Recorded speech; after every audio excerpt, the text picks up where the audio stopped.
Well, good evening, sisters and brothers, friends and family of Love in the Scriptures. We are here again for another installment of Love and the Scriptures.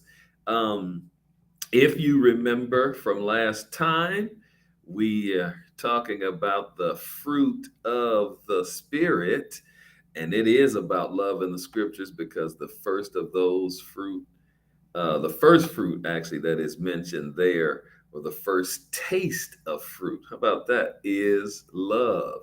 So, this is love in the scriptures. As we are beginning, let me thank you, of course, for being here and invite you to be thought partners, to be conversation partners with us on this discussion. Very interestingly, I did have, well, maybe not so very interestingly, but did have some comments. Other people reach out from last time and talk about, or at least in a continuing fashion, the discussion from last time. Love to hear your thoughts as we are going along and as we are presenting. So don't be bashful, don't be shy. Start your fingers and say something to this guy. That's me trying to freestyle. Y'all see that? All right. Um, as we are starting, let me also say that I am waiting in a wonderful anticipation, with tiptoe anticipation, for my flight out tomorrow at 5 o'clock a.m. for the city that I love the most, that I was raised in, Detroit Rock City. And just so y'all know that I ain't playing. When I represent, I represent. Check my shirt out that I got on today. In Detroit, we trust. And this actually comes from a store in Detroit. The store is 313, spelled out 313, and then the numbers 313. Um, it is actually in the 7 Mile. I can't even call the area. 7 Mile, Livernois area. Avenue of Fashion is where the store is now. It used to be located on Jefferson. It's now on the Avenue of Fashion. They got so very specially made Detroit gear, and it's really nice stuff. You don't Stuff that you won't see anywhere else. They created right there, and it's very high quality, good quality stuff there. 313, the store in Detroit, Michigan. Oh, Sister Portia Osborne is here with us tonight. Yes, ma'am. DTW bound. That's right. Will be in the city that raised me. All right, all right, all right. I think that's it in terms of beginning stuff.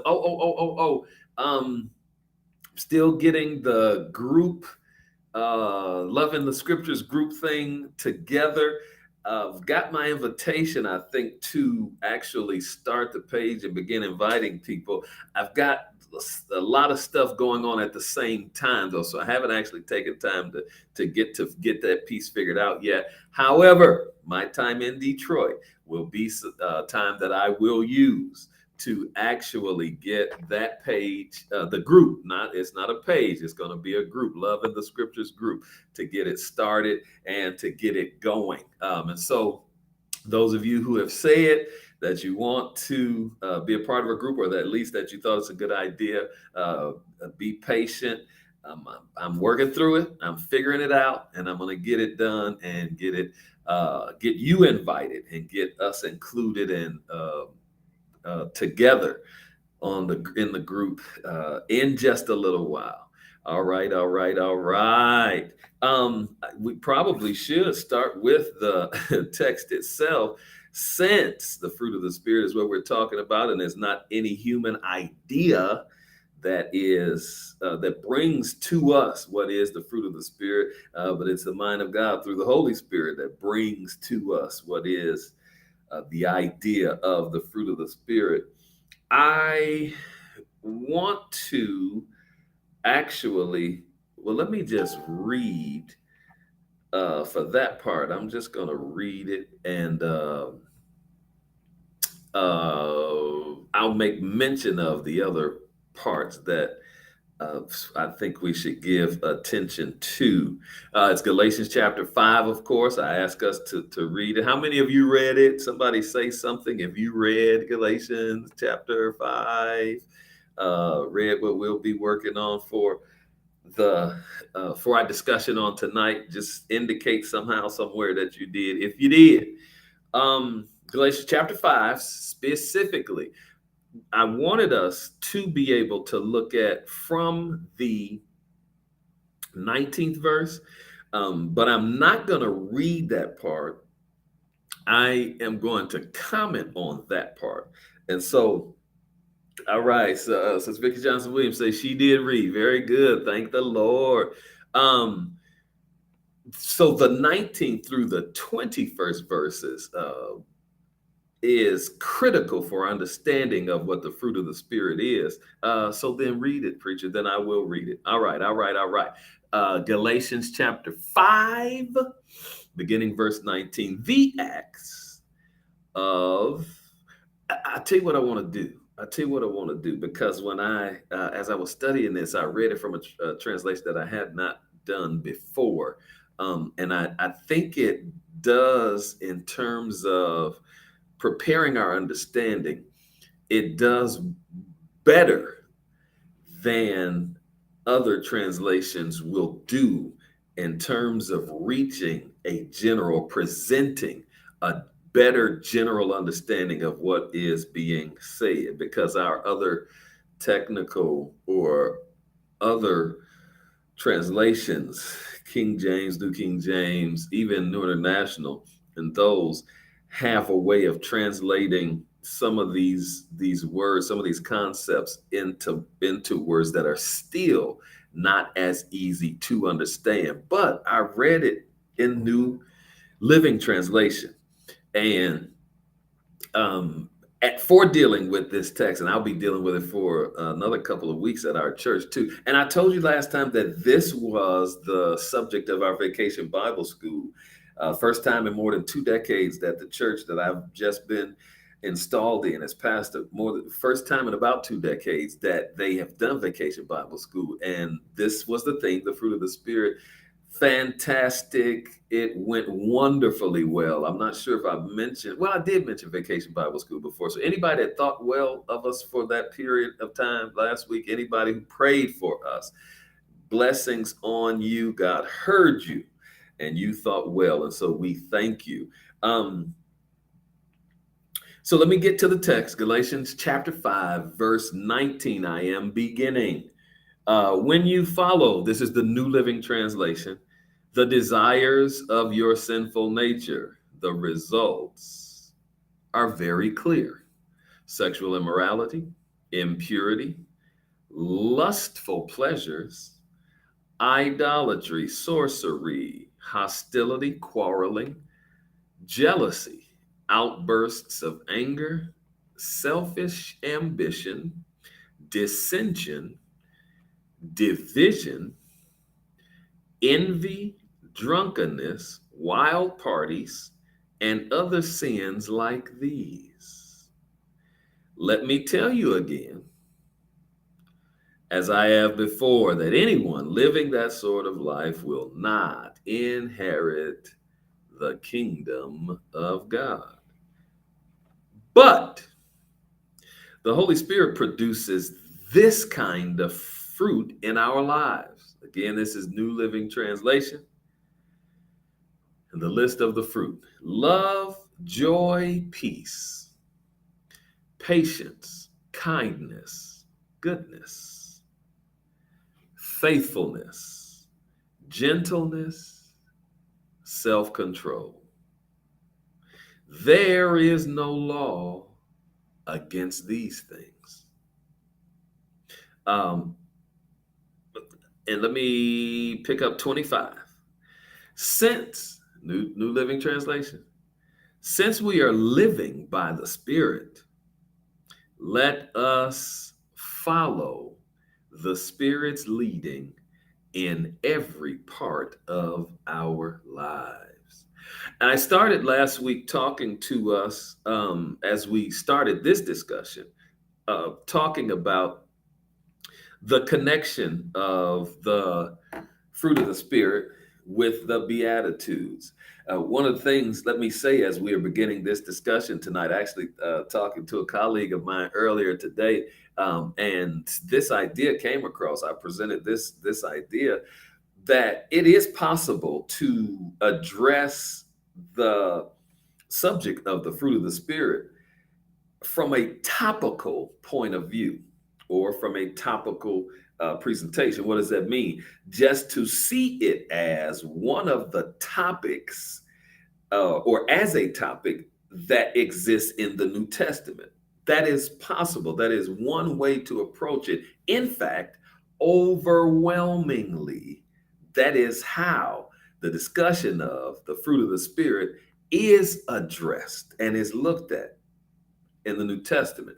I want to suggest to you today, sisters and brothers, I want to offer to you that the way the New Testament intends for us to see the subject of the fruit of the Spirit is not just topical, as isolated and as singular and as a separate topic by itself, alone and entire. No, it's my understanding, as I particularly have really studied this week what the fruit of the Spirit is about, that the New Testament intends for us as to see the fruit of the Spirit as an underpinning of the New Testament itself.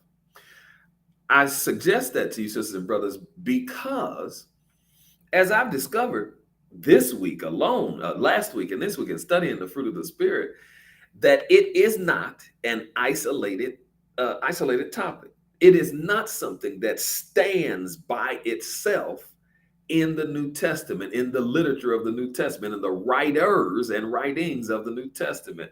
What do you mean, preacher? It is in, number one, understanding that as Paul names the fruit of the Spirit, it is not an original concept of his own. I said to us last week that Paul is best understood as an interpreter of the teachings of Jesus. Fruit of the Spirit, this discussion of the fruit of the Spirit, his presentation of it is one of those evidences. And how? Well, I'm so glad you asked. It is evidence of that because it is Jesus who first talks about fruit being produced in the life of those who belong to God, in the believers' lives. It is Jesus who presents the idea in the New Testament about, it is the gospel teaching. He presents the idea about being connected to him and fruit being the result of what happens in our lives in that sense. Jesus is the one who brings the idea to the world that when it comes to judging a person, how to determine what kind of person, who this is, and how they are, Jesus's words is, you will know a tree by the fruit that it bears.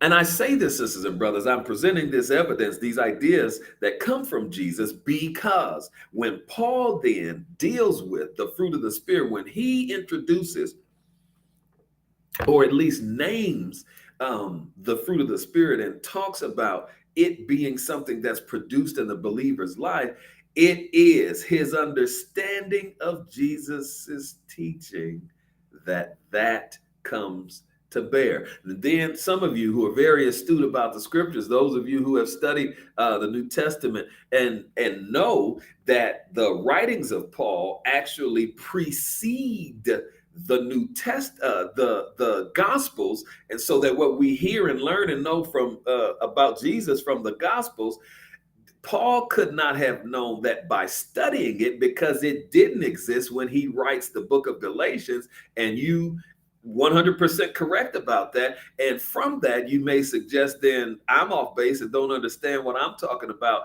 It's saying that, no, my darlings, oh no, my darlings, no, not so. Because it's Paul in the first chapter of Galatians who will tell that when After he has the encounter with Jesus on the Damascus road, he goes to the desert of Arabia and stays there for 3 years. And from his own writings, Paul says that he was taught by Jesus himself. So that what he does in terms of writing, in terms of his theology, in terms of his Christology, in terms of what he does in interpreting, comes from what he has received. First Corinthians will say, what I receive from the Lord, I pass on to you, I give to you. Paul is very clear that he has instruction, not from the apostles first. He says, because when he saved, this is the first chapter of Galatians, he said, that he did not go to confer with them first, but he went alone. And Jesus met him, and he learned from Jesus himself. And so then, the other issue that comes to bear is that in his beginning and continuance of his ministry, then he verifies his interviews with those other disciples, those original apostles, is where Paul gets to understand, gets to know, gets to understand and hear in a second fashion of what Jesus taught. And then Paul becomes the interpreter of Jesus Christ. That's where our his presentation and then our understanding that he gives about the fruit of the Spirit, that's where it comes from. Really quickly, let me talk about each one of these, what they mean. The words are there, very simple enough for us to understand, but there are some nuances to some of what is the fruit of the Spirit that we need to pay attention to. Um, I should say this as well. Well, let me make that a concluding remark. The first manifestation of the fruit. Oh well, no, let me say it here because of the way I just introduced that. When it comes to the fruit of the Spirit, watch a contrast that actually happens. And I'm glad I did read 19 through the fruit itself in the beginning, because when it comes to what Paul lists, verses 19 through 21, he calls the works of the flesh is plural. They are plural, the works of the flesh. All right. Very interesting thing that he says there.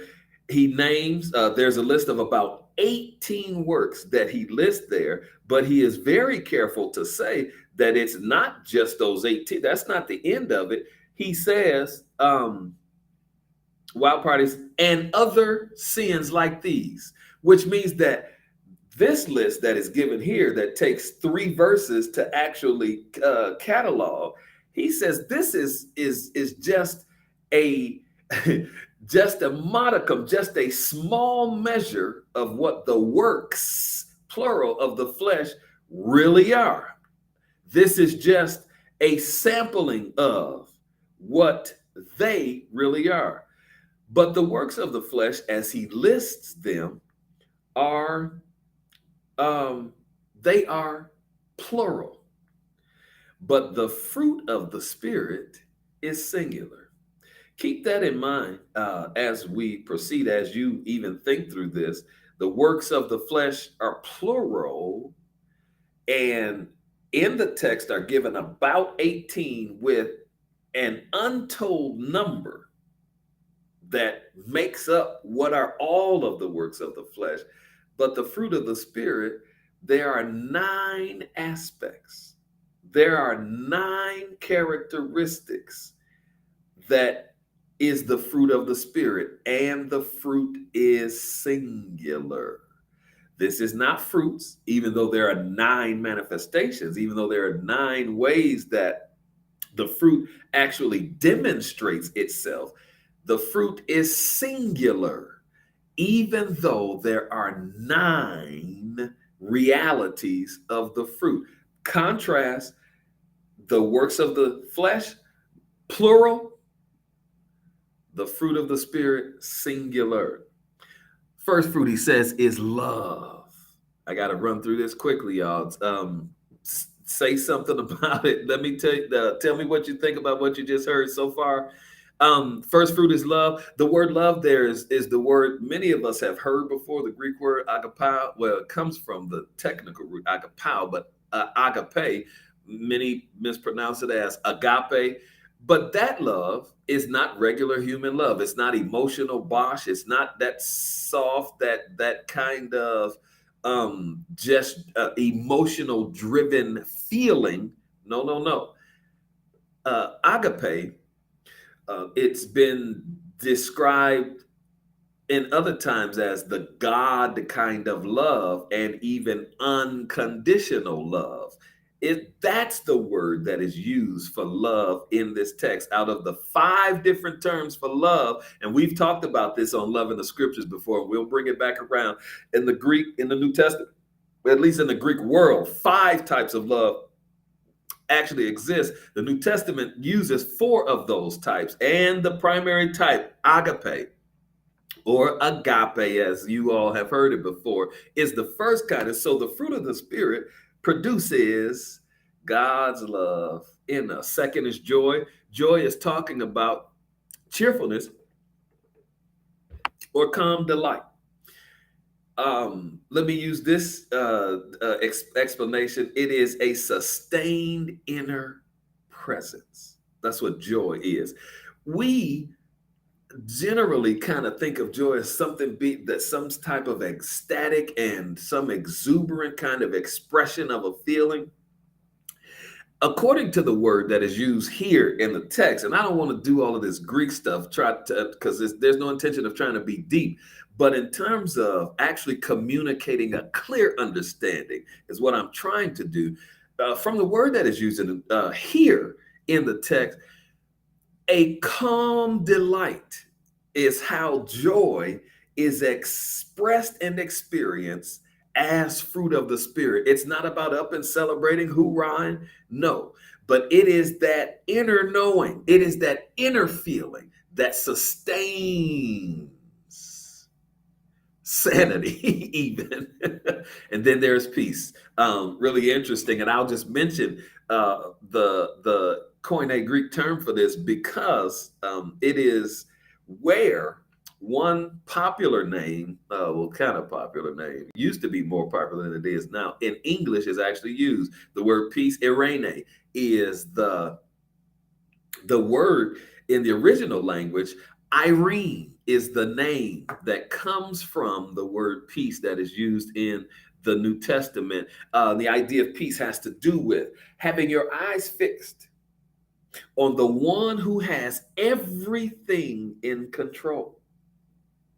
And when the state of the one who has everything in control is realized, then that state is transferred to who you are, to where you are.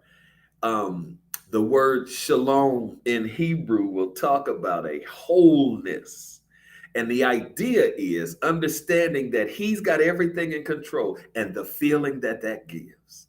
That you don't have to worry, you don't have to work, you don't have to do anything else, but understand and trust that it's in his hands, that everything is going to be all right. The next is patience. Translated in the King James Version, I love it better that way in the King James Version because my mother, whenever she reads or even thinks of or talks about this aspect of the fruit of the Spirit, the word long suffering is how it's translated in King James. Mama never says it just as long suffering. Mama says it's long suffering. This aspect of the fruit of the Spirit has the idea in us, or creates the idea in us of fortitude. That means that you're able to last past any kind of pressure or pushback. It has to do with forbearance, being able to stand up whatever is applied, but then extending that attitude to others, because all of the fruit has to do, and I'm coming to that in the end, I won't even say it now. Then there's kindness. Kindness, interestingly, was very different than what we're thinking of this as the kind of attitude that we have to other people that makes things nice.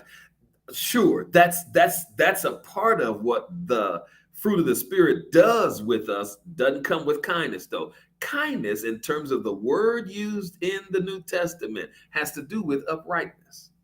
It has to do with moral excellence. It has to do with, if I can, integrity.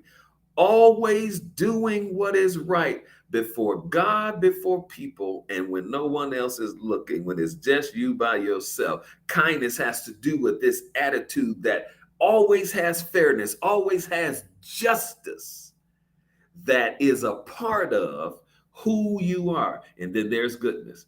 Goodness has to do with the idea of having compassion on other people.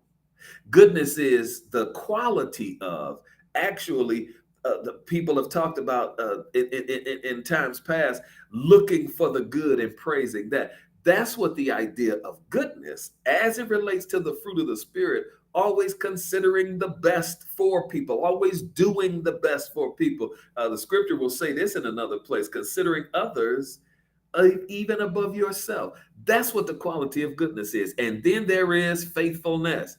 Faithfulness, of course, has to do with belief. It has to do with trust. Has to do with fidelity. Has to do with confidence. But let me give you another way to see this, because we generally think of everything in human terms about the faithfulness that we see in God, or looking for trustworthiness and faithfulness in others. Faithfulness as fruit of the spirit has to do with the idea of people and God seeing it in us. Paul will say it in 2 Timothy, I think it's 1:18, nevertheless, the foundation of the Lord standeth sure, having this seal: the Lord knows those who are his. Basic breakdown of what Paul is trying to communicate to Timothy in this text is that faithfulness isn't as much as it is God's faithfulness to us. No, no, no. The text in Timothy, Paul says, in other words, God has built all that he has built on this concept. He knows those who are his. He knows who he can trust. There's a book of the Old Testament who that draws this out and points it out in a way that nothing else can. The book of Job actually shows us what this concept of faithfulness means, because the book of Job is not about Job's trust for God. You got to read them first 3 chapters to understand this, that when the sons of God come to meet with God and Satan is also there, God asks him, "What are you doing?" Satan says, "I'm looking for somebody to mess up." The book of Job is about God's trust of Job, because Job says to Satan, who is looking for somebody to devour, "Have you considered my servant Job?" God volunteers Job to be tempted by Satan. God trusts Job that he will not deny him. And Job does not deny the Lord. Let me finish these others really quickly. Gentleness. Gentleness, actually, and I won't get to finish this tonight. Gentleness. The word is used in the New Testament in other ways. Temperance is one of the ways that it's actually used in other places in the New Testament. King James translates gentleness as meekness. The idea of gentleness, not somebody who's soft and just really not a cream puff. No, no, no. Really, the idea is quite different. Meekness or gentleness or temperance understands that there is great strength that is there, but that strength has been harnessed and brought under control. The idea, the imagery that you can get when you see this word gentleness or meekness or temperance is a huge horse, some 1,200, 1,500, almost 2,000 pounds sometimes horse. Man, I'm right at my time. And you take an aluminum, a piece of metal that big, that round, stick it in his mouth, and put a string on it, put rope on it, and you can control every pound of that giant beast. That's what meekness, that's what temperance actually looks like. I got to stop right there because I'm right at my time. Read Galatians chapter 5. Do a deeper dive into this fruit of the Spirit. We're going to come back and we're going to wrap it up next week, 6 o'clock p.m. Eastern Standard Time on Love in the Scriptures. Thanks for joining us tonight. See you next week.